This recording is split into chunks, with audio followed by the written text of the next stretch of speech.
By now has more than 100 members from the different member categories, ICT, OT, academia, and end users. And what we are doing is we are not developing products, of course, so we just share ideas about how this might be going to look like and what are the requirements from the industry. Therefore, our organization has several working groups. So on the one hand, we define the use cases, we discuss them with the end users and define the requirements. And of course, we share them with standardization bodies like 3GPP, for instance, and make sure that the requirements from the industry are met in the standards. So that's very important. And also, therefore, it's clear we look at 6G and share our perspectives on 6G with the learnings of 5G. This is very important. And a second working group is focusing on ecosystem questions and spectrum questions. Then we look at architectures, so how does the end-to-end solution for industrial customer look like, and the deployment models. Then we have a working group on industrial 5G in practice. So that's actually reflecting the fact that 5G ACIA is not looking at the fundamental questions, so we're not doing research in its kind. We are focused on the practical implementations. That is test beds. So we have a test bed program. We are endorsing test beds among the members and also non-members. And also we are going to trade shows and showcase what we have achieved, and also showcase the device ecosystem, which is very important to show the maturity of the 5G ecosystem to the user. And of course, it's clear that the journey goes on to 6G, and therefore we of course thinking about what might be the implications from 5G ACIA and from 5G as a technology to industrial 6G. So, and maybe we have the chance to discuss about it in this panel. And we are here also to start our liaison with Bharat 6G Alliance. So we are very grateful to have started the partnership and having signed the memorandum of understanding, where we of course have as a global organization other partnerships and MOUs, of course with the industry fora like the XGMF, FFPA from Japan, but also GSMA, CTIA, GCF, and how they are called, and 3GPP. But also it's clear that the new partnerships are carrying a 6 in its name. So that's why 6GIA, Bharat 6G Alliance, 6G Forum, etc. are also with our partner network. So thank you very much. Thank you, Niels. I now turn it over to Dr. Magnus for the next phase of the. Thank you. Impressive to hear, I would argue. Hope you all agree with me. We have here representatives talking about the need and strive for global collaboration and alignment on the overall thought process to bring out 6G. And it's across academia, industry, it's across regions, and it's across disciplines. Not only is it mobile systems, it's actually users of mobile systems like the ICIA. It's impressive. Now, as we're coming to towards the end here, I'd like to pose one question to you all. Think quickly, and please state 2 keywords that sticks out in your mind, representing your organization and how you, over the next 12 months, will contribute to the global collaboration that we are embarking on.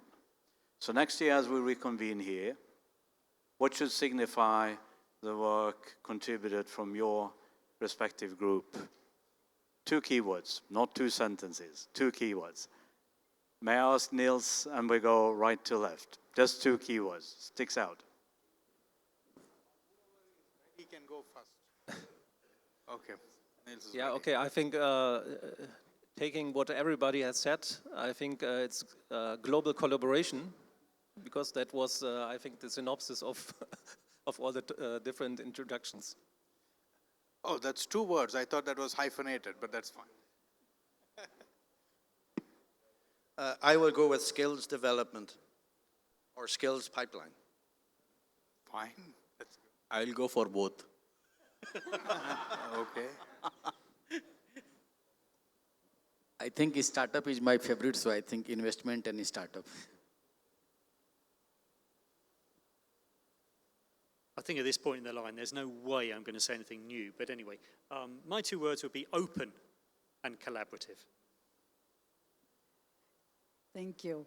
I would say make it happen. Let's make it happen together. 4, but that's okay. Yeah. Very good, thank you. And I think it's a lot of good spirit there. Yes, we should make it happen. Rubber has to hit the ground, right? And we know that process, but it takes some time. In order for it, we need to be open and collaborate indeed. So I think that's a good record. Now the proof is in the pudding, so let's come back in 12 months and make sure we live up to it, I would argue. We're coming to an end of the session. It's been a joy for me to have this panel here. Dear colleague Kumar, any words from you? Okay. Secretary is slightly delayed. Okay. So should we continue the session? Yeah, we can take questions from the audience. Questions from the audience. So anyone want to come up to the mic and ask a question?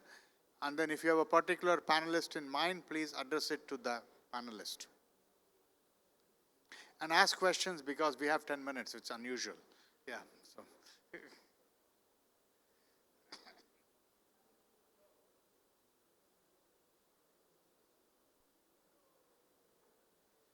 Actually, the India stands for world as a family.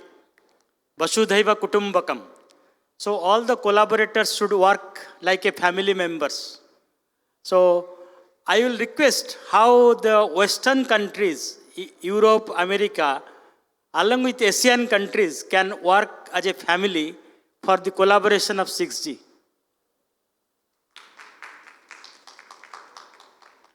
So Devaki, would you? Yeah, definitely.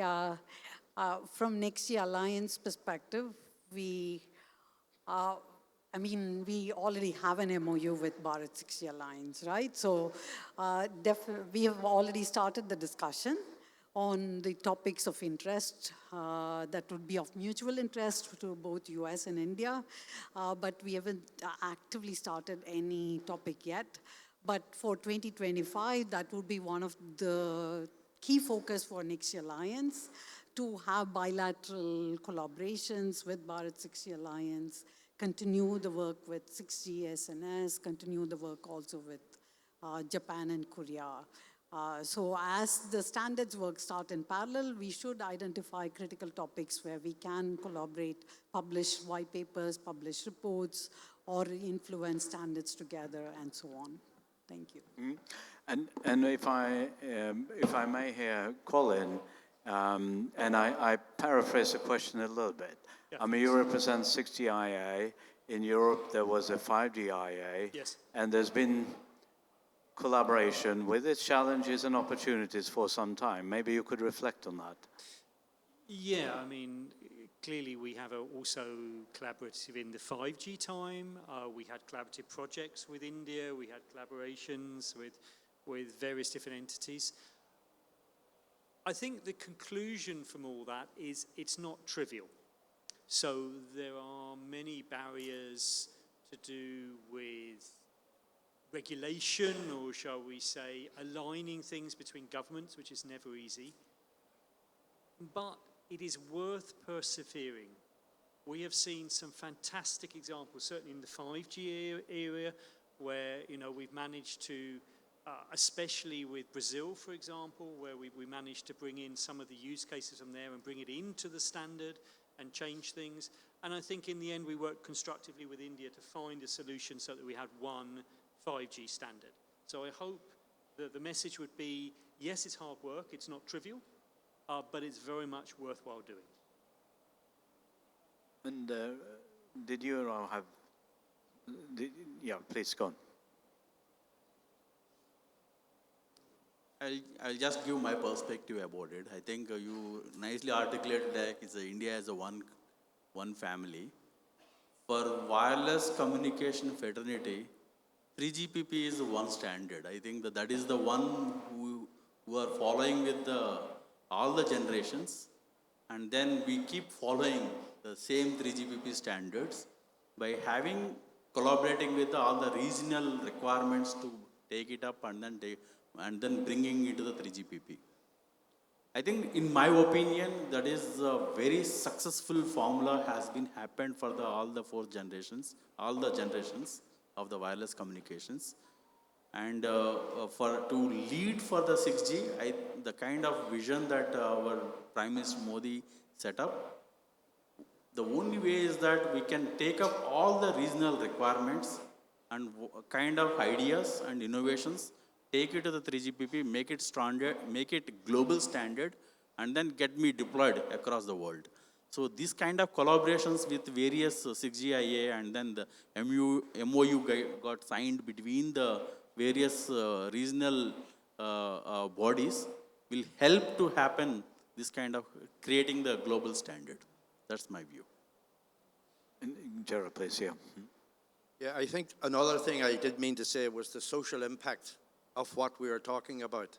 We're making all the plans and designs for innovations in 6G.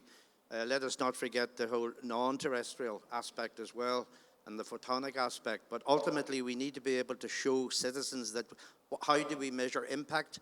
How do we identify success through their quality of life, their culture, and the environment? Okay.